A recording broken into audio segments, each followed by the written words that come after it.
इस वीडियो में हमें हैजा रोग के बारे में पढ़ेंगे। हैजा रोग को कोलेरा के नाम से भी जाना जाता है या इसे एक अन्य नाम विसूचिका रोग भी कहा जाता है। तो यहाँ हम सबसे पहले इसके रोग कारक या रोगजनक बोल दीजिए या फिर पैथोजन के बारे में पढ़ेंगे कि हैजा रोग किसके कारण होता है, हैजा रोग का रोगाणु का नाम क्या है।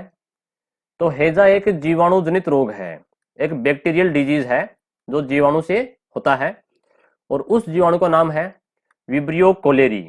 क्या नाम है? विब्रियो कोलेरी नाम है।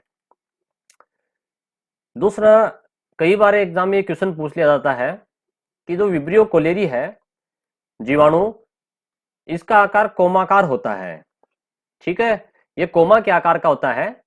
अपने हिंदी भाषा में जब देवनागरी लिपि में प्रयोग करते हैं तो एक कोमा का सिंबल लगाते हैं, इसे जैसे कुछ लिखा होता है यहाँ पर, मैंने यहाँ पर एक कोमा लगा दिया, ये कोमा। ठीक है, ये यहाँ पर देखिए कोमा लगी हुई है, ये कोमा के आकार का होता है। तथा एक कसाबिका युक्त जीवाणु है। कसाबिका युक्त जीवाणु, जैसे मान लीजिए ये मैंने कोमा के आकार का बनाया और यहाँ इसके कसाबिका लगा दी, फ्लैजिला जिसे अपन कसाबिका कहते हैं, जिसके कारण ये गति करता है। तो ये कसाबिका युक्त जीवाणु है, इसके कसाबिका पाई जाती है। ठीक है ना, एक कसाबिका होती है, एक कसाबिका पाई जाती है। फिर अपन बात करेंगे इसके संचरण की। संचरण यानी कि ये कैसे फैलता है या इसका प्रसारण कैसे होता है, यानी कि यह है एक प्रकार का ट्रांसमिटेड डिजीज है। तो ये जल द्वारा, यानी कि दूषित जल या सड़े गले फलों अथवा अशुद्ध या बासी भोजन के उपयोग से घरेलू मक्खियों द्वारा फैलता है। घरेलू मक्खियां इसकी वाहक हैं, यानी कि इस जीवाणु को, विब्रियो कोलेरी को, घरेलू मक्खियां जब अशुद्ध या बासी भोजन पर बैठती हैं या सड़े गले फलों पर बैठती हैं, तो वो जब हमारे शुद्ध भोजन पर आकर के बैठेंगी तो वो जीवाणु इन मक्खियों के द्वारा हमारे शुद्ध भोजन को भी दूषित कर देती हैं। मुख्य इसका जो संचरण है वो जल द्वारा होता है। एग्जाम में कई बार क्वेश्चन पूछा जाता है कि निम्न में से कौन सा रोग, किस रोग का संचरण जल द्वारा होता है। ठीक है, तो ये हैजा इसका आंसर है। अब देखिएगा, जो जिस रोग का संचरण हमारे जल है, जैसे सड़े गले फल है या बासी भोजन है, इनके द्वारा होता है, तो उनको अपन मुख से ग्रहण करते हैं। जैसे जल पानी पीते हैं, ठीक है, या भोजन करते हैं तो मुख से ग्रहण करते हैं। तो मुख से जो चीजें ग्रहण की जाती हैं वो मुख्यतः हमारे पेट को संक्रमित करेंगी। ठीक है, या हमारे पेट से संबंधित बीमारियों को उत्पन्न करेंगी। और जो वायु द्वारा जिनका संक्रमण होता है वो श्वसन तंत्र को, यानी कि फेफड़ों को संक्रमित करते हैं। तो अगला ही पॉइंट है कि इसका प्रभावित अंग क्या है, यानी कि इस रोग के अंदर किस अंग पर ज्यादा प्रभाव पड़ता है, कौन सा अंग सबसे ज्यादा प्रभावित होता है, इफेक्ट होता है। तो इसमें लिखा है पेट में संक्रमण। ठीक है, अभी अपने ऊपर बात की थी कि जो तरल पदार्थ या भोजन अपने मुख से भोजन ग्रहण करते हैं तो ये सीधे पेट में जाते हैं, तो ये जीवाणु भी पेट के अंदर पहुंच जाएगा और पेट को संक्रमित करेगा। इसके अलावा ये मांसपेशियों में ऐंठन, ठीक है, जो मांसपेशियां हमारी, उनके अंदर ऐंठन या संकुचन उत्पन्न करता है। अब इस रोग के लक्षण क्या है, चलिए देखते हैं। इसमें अधिक उल्टी, उल्टी बोल दीजिए या वमन बोल दीजिए की बात है, इसे अपन वमन के नाम से भी जानते हैं। अंग्रेजी में उल्टी को अपन वोमिटिंग कहते हैं। ठीक है, और दस्त लगना, लूज मोशन जिसे कहा जाता है, बार बार दस्त लगना, ठीक होने से शरीर के अंदर, यानी कि इसका लक्षण क्या है, उल्टी और दस्त होना। क्या है? उल्टी और दस्त होना। जब शरीर से दस्त और उल्टी के द्वारा पानी बाहर निकलेगा तो क्या हो जाएगी, जल की कमी हो जाएगी, और जल की कमी हो जाती है तो उसे कहते हैं निर्जलीकरण। निर्जलीकरण जिसे अंग्रेजी में कहते हैं डिहाइड्रेशन। क्या कहते हैं? डिहाइड्रेशन। ठीक है, हाइड्रेशन यानी कि जल, और डी मतलब कमी होना, डिहाइड्रेशन। तो क्या बता रहा है कि उल्टी और दस्त होने से शरीर में जल और सोडियम की कमी। देखिए एक लवण है सोडियम लवण, ठीक है, सोडियम लवण जो है Na, जो अपने नमक के अंदर होता है ना, NaCl, तो ये सोडियम लवण की भी कमी हो जाती है। और सोडियम लवण की कमी होने से वो जो एंठन वाला आपने पढ़ा था, मांसपेशियों में जो एंठन होती है वो इस लवण की कमी के कारण ही उत्पन्न होती है। तो यहाँ पर जल की कमी होने से डिहाइड्रेशन हो जाता है, जिसे अपन हिंदी में निर्जलीकरण कहते हैं। आगे अंतिम पॉइंट है वो है बचाव के उपाय, यानी कि हैजा रोग से बचने के क्या उपाय हैं। तो पहला तो ये है कि कोलेरा का टीका, इसके लिए कोलेरा जो हैजा रोग है उसके लिए एक टीका लगता है। तो ये टीका कभी भी लगवा सकते हैं, इसके लिए कोई निश्चित आयु नहीं है कि इतने महीने या इतने वर्ष पर ही लगेगा, ये अपन कभी भी लगवा सकते हैं। परंतु इसका असर केवल 6 माह तक ही रहता है। जो हैजे का टीका लगता है वो 6 महीने तक ही काम करता है, उसके पश्चात हमें दोबारा टीके की आवश्यकता होती है।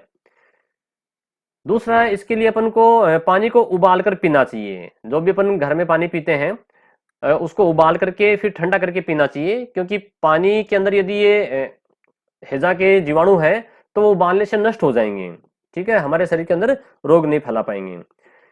दूसरा फिर इसमें रखा है कि ORS, ये ORS जो है, ORS का घोल, इसका पूरा नाम कई बार एग्जाम में पूछा जाता है। O का मतलब क्या, ओरल, R का मतलब रिहाइड्रेशन, और S का मतलब है सोल्यूशन। सोल्यूशन बोल दीजिए, साल्ट बोल दीजिए। कुछ बुक्स में आपको यहाँ ओरल रिहाइड्रेशन साल्ट नाम मिलेगा, क्या मिलेगा, साल्ट, ठीक है। तो ये एक ही बात है, ये ओरल रिहाइड्रेशन सोल्यूशन या साल्ट। ओरल का मतलब होता है मुख्य, यानी कि मुंह से पीने वाली, ठीक है, जिसको अपन मुंह से पीते हैं। ओरल का मतलब मौखिक होता है, शाब्दिक अर्थ मौखिक, तो इसको अपन मुख से ग्रहण करेंगे। और देखिए जल की कमी को अपन ने क्या पढ़ा था, जल की कमी को बोलते हैं डिहाइड्रेशन। क्या बोलते हैं, डिहाइड्रेशन। तो जो डिहाइड्रेशन है उसे ही अपन कम दूर कर रहे हैं, यानी कि उसके लिए रिहाइड्रेशन, री का मतलब क्या होता है, दोबारा, RE, री का मतलब होता है पुनः, दोबारा। तो पहले क्या होगा था, डिहाइड्रेशन, डिहाइड्रेशन जल की कमी हो गई थी। डी का मतलब यहाँ जो डी है, DE, ये डी ए इंडिकेट करता है कि डिलीट हो गया या डिक्रीज हो गया। क्या डिक्रीज हो गया, वाटर डिक्रीज हो गया, शरीर से पानी कम हो गया, तो उसकी पूर्ति करनी है, तो रिहाइड्रेशन, ठीक है। और डिहाइड्रेशन और रिहाइड्रेशन दोनों अपोजिट शब्द हैं, विलोम शब्द हैं। तो यहाँ पर ये जो घोल है ORS घोल, इसमें ये मार्केट के अंदर पैकेट्स में भी आता है और अपन इसे घरों में बना सकते हैं। नमक और चीनी को पानी में घोल करके उसको अपन बना सकते हैं। तो ये ORS का घोल जो है वो जल की पूर्ति करता है, रिहाइड्रेशन का काम करता है। इसे जीवन रक्षक घोल भी कहा जाता है। इसका नाम ही, ORS घोल का नाम ही जीवन रक्षक घोल है, जीवन की रक्षा करने वाला घोल। या फिर चावल का मांड वाला पानी पीना चाहिए। जो चावल अपन उबालते हैं, तो चावल उबालने के पश्चात जो पानी है वो पानी भी हमारे हैजा रोग के अंदर बहुत ही एक प्रकार से औषधि की तरह काम करता है। तो चावल का जो मांड का पानी है वो पीना चाहिए, उससे हैजा रोग जो है उसमें सुधार होता है, व्यक्ति ठीक होता है। अब ये दो प्रतिजैविक औषधियां, एंटीबायोटिक औषधि की बात कर रहा है। पहला है इरिथ्रोमाइसिन और दूसरी है टेट्रासाइक्लिन, ठीक है। ये दोनों ही एंटीबायोटिक दवाइयां हैं। और एंटीबायोटिक दवाइयां आप जानते हैं सिर्फ बैक्टीरियल डिजीज के लिए, जीवाणु जनित रोगों के लिए ही काम आती हैं, क्योंकि एंटीबायोटिक जो औषधियां होती हैं ये सिर्फ एंटीबायोटिक औषधियां बैक्टीरिया की कोशिका भित्ति के निर्माण को रोक देती हैं, ब्लॉक कर देती हैं, जिससे जीवाणु अपनी संख्या शरीर के अंदर नहीं बढ़ा पाता है। और जब जीवाणु की संख्या नहीं बढ़ेगी शरीर में तो हम स्वस्थ हो जाएंगे, ठीक हो जाएंगे। तो ये एंटीबायोटिक औषधियां वायरल डिजीज के ऊपर काम में नहीं आती हैं, विषाणुओं के अंदर कोशिका भित्ति नहीं होती है, ठीक है, जीवाणु पे कोशिका भित्ति पाई जाती है। इसीलिए एंटीबायोटिक दवाइयां सिर्फ बैक्टीरियल डिजीज के अंदर ही डॉक्टर के द्वारा दी जाती हैं। तो दो एंटीबायोटिक अपन पढ़ रहे हैं। पहली कौन सी है, इरिथ्रोमाइसिन। अब इरिथ्रोमाइसिन किससे प्राप्त की जाती है, ये एक जीवाणु से प्राप्त की जाती है। उस जीवाणु का नाम है स्ट्रेप्टोमाइसीज एरिथ्रियम, ठीक है, यानी कि ये एक जीवाणु है स्ट्रेप्टोमाइसीज एरिथ्रियम, इसी से एरिथ्रोमाइसिन प्राप्त की जाती है, ठीक है, इस जीवाणु से एरिथ्रोमाइसिन प्राप्त की जाती है।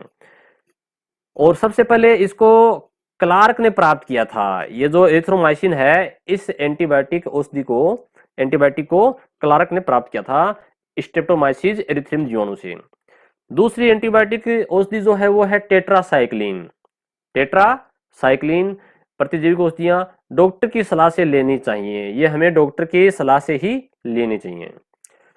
फिर अगला पॉइंट है, रोग होने की दशा में प्याज के रस, यानी कि जब ये रोग होता है तो घरेलू नुस्खा है जो कि बिल्कुल आसान और सरल तरीका है कि रोग होने की दिशा में प्याज के रस यदि प्याज का रस है तो ठीक है, अगर प्याज का रस नहीं है तो अथवा नाइट्रोन्यूग्रेटिक एसिड, क्या नाम है, नाइट्रोन्यूग्रेटिक अम्ल की 10-12 बूंदों के साथ में 4-5 बूंदे अमृत धारा की जल में मिलाकर पीने से रोगी को लाभ मिलता है।